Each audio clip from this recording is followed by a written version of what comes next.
Harry Potter and the Chamber of Secrets.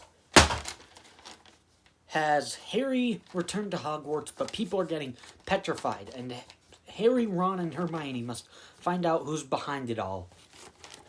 Surprisingly, this is the longest movie based on the shortest book, apparently. So that's kind of interesting. And it's the longest movie because they thought they had to cram in every single detail from the book. So that's exactly what they did. So anything and everything that's in the book is in this movie. And I forgot to mention it, but I haven't read any of the books. I've just seen the movies, so if there are different opinions of mine that you wouldn't have for the movies because of the books, that's why, because I haven't read any of the books, so that's probably why it might be different. But, anyways, the positives on this film are a small positive for the film. I'll start out with first, is I like it that Harry now has a real bedroom. It kind of advanced the characters a bit. Like, they don't exactly explain how he got it, but I'm sure he was kind of forceful with it, like, made them give him a bedroom. So, I thought that was, interesting. And that was just kind of cool. Now on to the, like, actual negative, or positives of the movie. This movie is a bit more action-y. Ron and Harry driving the flying car, I really liked that.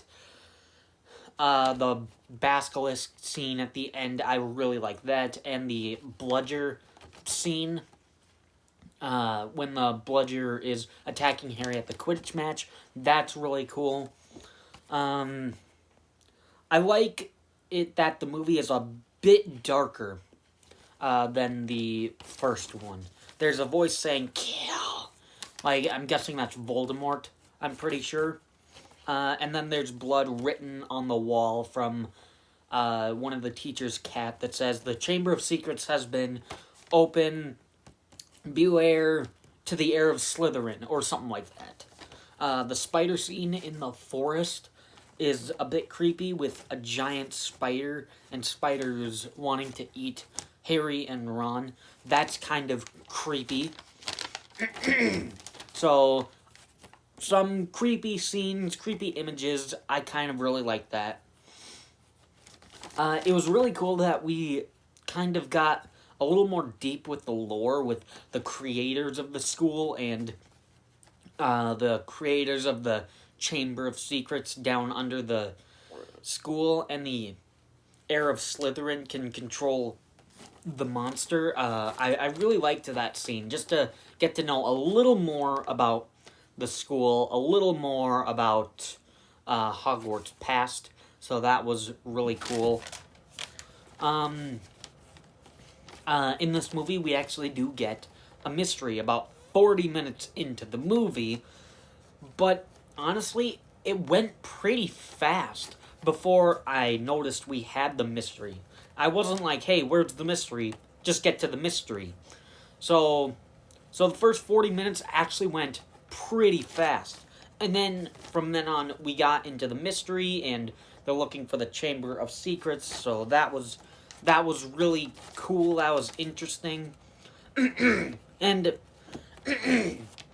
I already mentioned it before, but I wanted to make it its own positive. I love the bludger chase at the Quidditch game.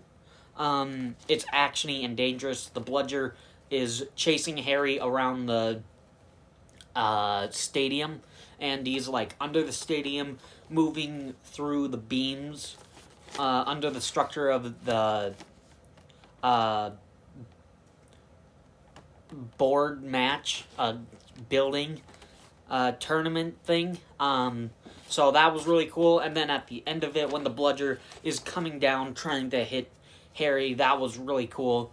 And I mean, even the bludger did break Harry's arm, so so it showed that it was a little more dangerous, a little more actiony, so I really liked that. And the last positive, a small positive, but something that is one of the things that improved upon the original, Harry Potter actually says a spell in this one. He says, Wingardium Leviosa. Well, maybe it was Wingardium Leviosa, whatever it is. But yeah, he uses that spell to make cupcakes fly for Draco's henchmen to eat to make him sleep or something. So, you know what? I mean, small positive, but I'm glad that they do actually have Harry say a spell in this movie, like the first one should have done. That's it for positives. Now on to the negatives. A small negative, Dobby is kind of annoying. He says, Dobby had to punish himself, sire. And he hits himself with a lamp. He's most annoying in the beginning of the film. He appears 3 times throughout the film. In the beginning, in the middle, right after the bludger scene, and then at the end when he's finally freed. He's the most annoying in the beginning. In the middle, he's okay.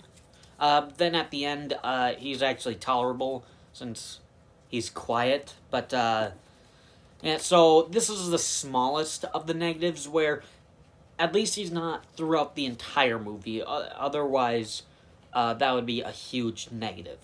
But it's only a small negative. Other negatives are, it feels like they kind of go through the first movie again for the first 40 minutes by going through key plot points.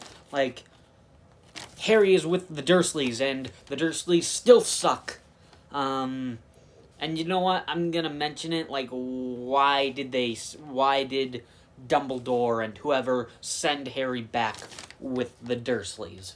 Because that is just ridiculous. I didn't write that down, but now that I mention it, that's something that I do not like. And they just keep on doing that with more movies. But anyways, going through key plot points, the Dursleys, Hermione fixes Harry Potter's glasses.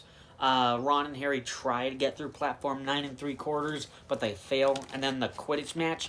Even though I love the bludger scene, they also play Quidditch match before that, so kind of goes through main plot points more or less from the first movie for the first 40 minutes of this movie, so it gets kind of boring. And the last negative is spoilers. I don't think the villain twist really works. In the first one, we get to see Professor Quirrell throughout the movie, and it legitimately got me. Regardless of if they made it seem like it was a completely different person, regardless of that, it still got me with the first movie. But you did get to see Quirrell throughout the entire movie, scene to scene, here and there in the first movie. In this one, it's, spoilers, Tom Riddle, a guy we've seen for one scene in a flashback, and, it's a young version of Lord Voldemort. Okay. And the first time I watched this movie, and they got to the twist villain, I was like, well, who's that guy? I've never seen that guy before. So then, upon rewatching it, this is probably like my 4th or 5th time watching it now. So, I mean, like, I already noticed that now, but it's like, okay, so it's a young Voldemort trapped in the book that we see for one scene. That's not a very good twist villain. That's not really a good villain, so I really didn't like that much. But, in the end, I did actually really like this one. I actually didn't feel the runtime this time. Sometimes I do, sometimes I don't. Thankfully, this time I didn't. So, this one and Sorcerer's Stone constantly flip in my mind. But for now, I'll say I like this one a teeny tiny little bit. So, Harry Potter, a teeny tiny little bit more than Sorcerer's Stone. So, Harry Potter and the Chamber of Secrets is a movie I actually pretty like. So, yeah, I like it. Good enough. Thanks for watching.